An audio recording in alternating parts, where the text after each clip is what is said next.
Oke, assalamualaikum warahmatullahi wabarakatuh.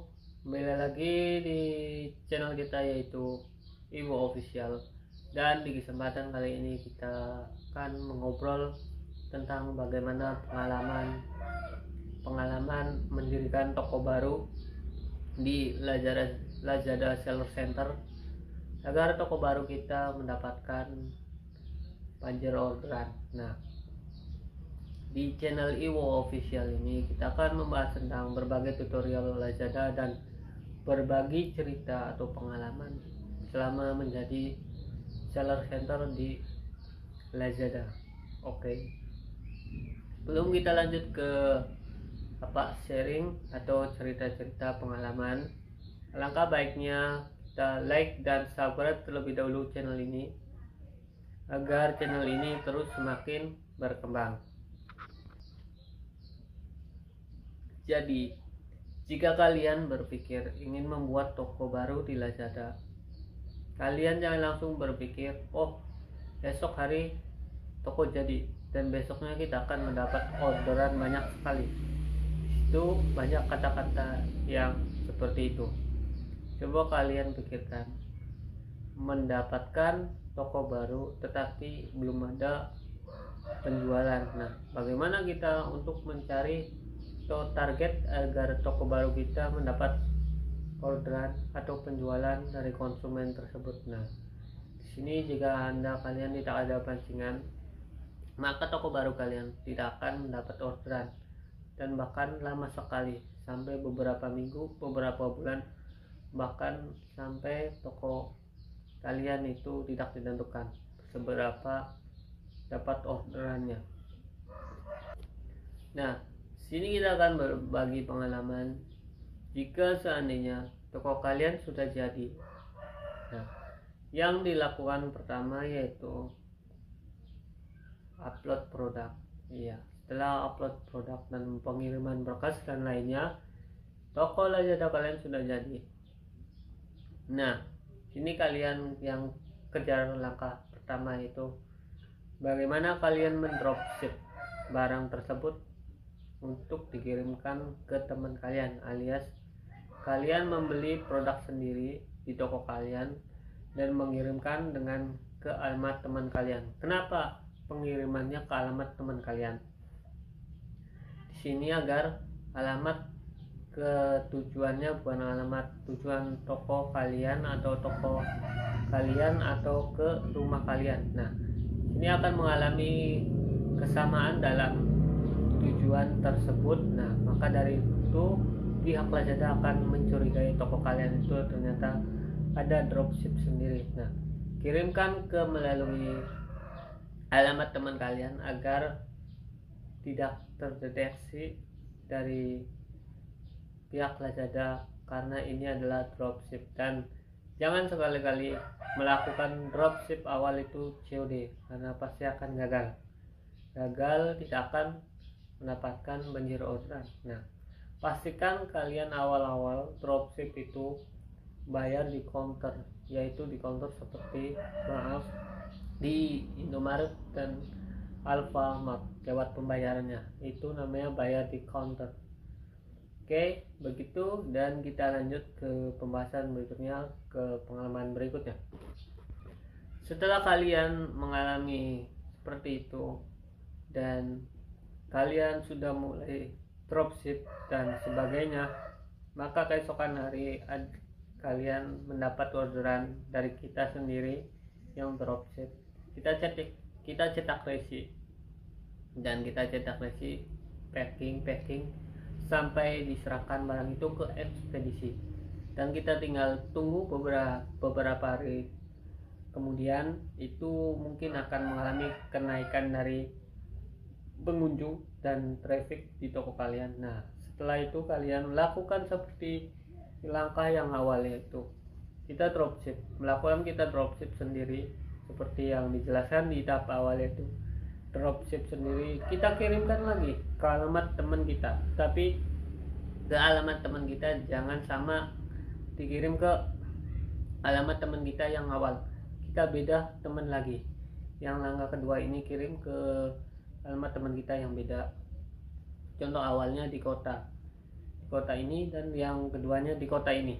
Oke, kirimkan lagi seperti semula, dan nominal dengan nominal yang lebih besar dari dropship awal. Contoh dropship awal itu nominalnya 50.000, dan sekarang dropship kedua itu minimalnya yaitu 100.000, minimal 2 kali lipat dropship yang awal. Kita lakukan dropship yang kedua, kirim sampai ke bagian cetak resi dan packing barang, pengemasan, dan kita serahkan ke ekspedisi untuk pengiriman barang. Kita sudah terima dari dropship sendiri barangnya, kita konfirmasi pesanan, setelah itu cairlah dana ke rekening toko kita. Nah, kita tunggu 3 sampai 4 hari kemudian, itu kemungkinan pasti kalian akan mendapatkan orderan baru dari toko kalian tersebut yang baru ini. Nah, setelah mendapatkan orderan baru itu, kalian awas, teliti karena orderan yang awal ini itu adalah ada pengoreksian dari toko. Kenapa? Dia mengoreksi toko baru karena penjualannya ini benar atau tidak, dan barangnya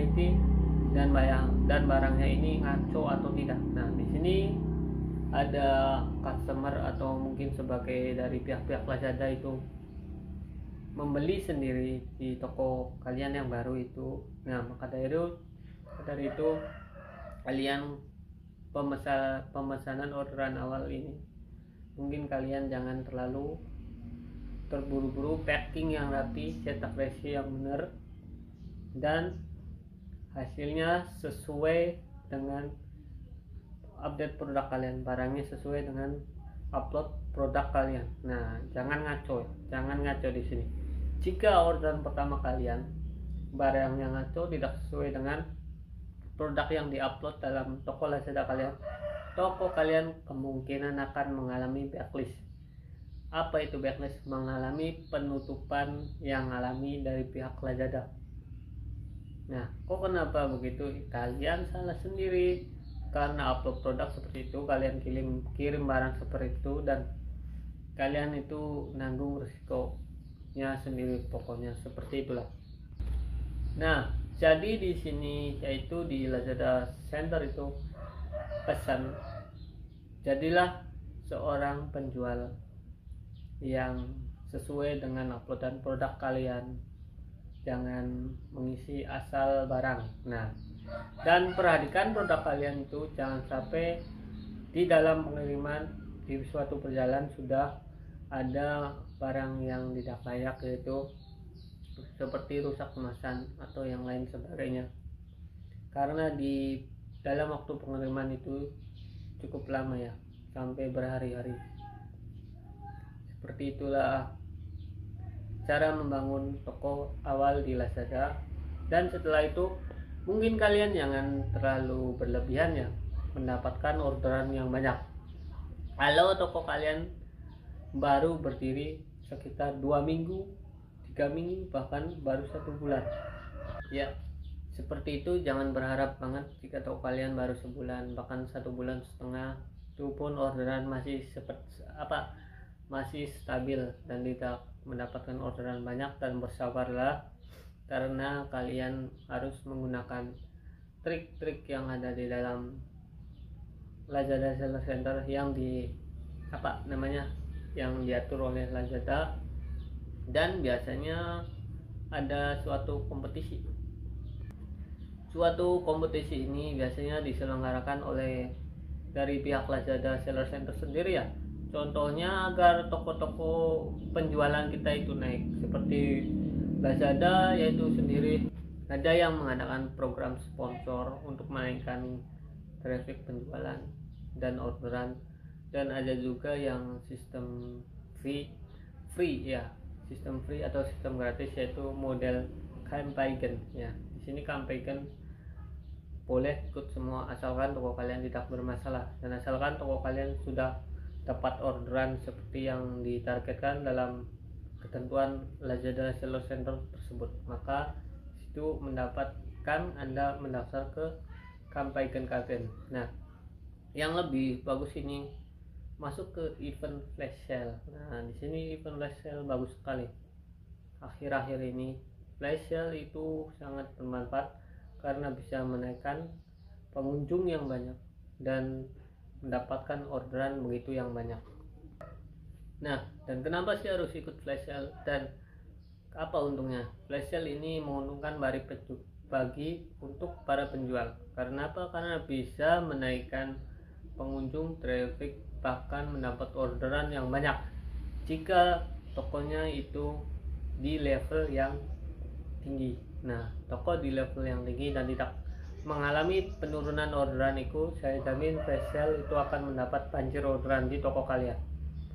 Nggak dapat 100-200 tapi itu minimal 500 ke atas. Nah, jika toko kalian dari hari ke harinya itu tidak ada mengalami penurunan dari orderan tersebut, dan usahakan jika toko kalian sudah berjalan, level ini pertahankan. Jangan sampai level di toko kalian itu turun dari level 4 turun ke level 3. Ini sangat tidak bagus. Nah, dan sangat disayangkan sekali kalau toko kalian itu turun level di sini ya, karena akan mengalami risiko orderan berkurang sedikit. Dan masih banyak trik-trik yang lainnya seperti cara agar mendapat orderan yang banyak itu, seperti ya istilahnya banyak lah di Google pencarian juga, seperti trik-trik untuk mendapatkan orderan yang banyak. Tapi ini yang saya bagikan adalah trik dari pengalaman saya sendiri selama berada di penjualan toko Lazada, yaitu di seller center Lazada tersebut ya. Kita di sini memakai trik yang normal ya, tidak yang seperti kalian bayangkan, oh ini harus itu, ini harus itu, dan ini harus itu, permainan itu. Cuma kita nurutin dari pihak Lazada, seperti ya kita kasih banner lah agar toko kita lebih menarik.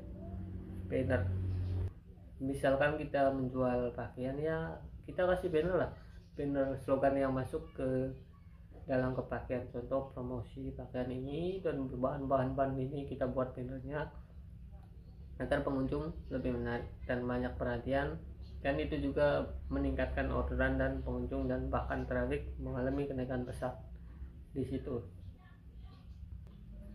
Oke, mungkin ini yang dapat saya ceritakan atau berbagi pengalaman ke kalian semua tentang Lazada Seller Center tersebut, dan masih banyak lagi yang lebih jago dari saya, itu masih banyak, dan trik tersebut itu berbeda-beda dari pengalaman seseorang. Oke, dan saya ingatkan kembali, jangan lupa untuk like dan subscribe terus channel ini agar channel ini terus makin berkembang ya. Dan perlu diperhatikan, ini ketinggalan ya, setelah kalian mengalami banjir orderan, perlu kalian perhatikan ekspedisi itu jangan melakukan perpindahan ekspedisi yang takut gagal seperti dalam hal ini. Di saat toko kalian banjir orderan, kalian pindah ekspedisi, maka orderan kalian itu akan down dan akan menurun. Nah, ketika kalian ingin pindah ekspedisi, pastikan toko kalian ini di ekspedisi awal ini sudah sepi dan orderan sedikit, maka kalian bisa langsung pindah 1 minggu kemudian. Itu akan mengalami kenaikan orderan. Nah, seperti itulah gambarannya. Dan kalian jangan memikirkan oh enak di Lazada Seller Center itu enak penjualan, dapat ini, dapat untung, itu ada keluh kesahnya. Bahkan seorang penjual itu ya setiap hari ada mungkin yang mendapat beberapa orderan, ada mendapat banyak, dan ada bahkan menjadi banjir orderan. Nah, itu tergantung kita yang memegang toko sendiri. Nah, kita yang meneliti toko kita sendiri oh hari ini orderan sedikit, ini kesalahan toko kita apa ya, kita teliti, kita kaji toko kita itu seperti apa, dan seperti itulah gambarannya. Dan oke, jangan lupa untuk like dan subscribe terus channel ini agar channel ini terus semakin berkembang. Mohon maaf bila ada kesalahan baik yang disengaja maupun yang tidak sengaja.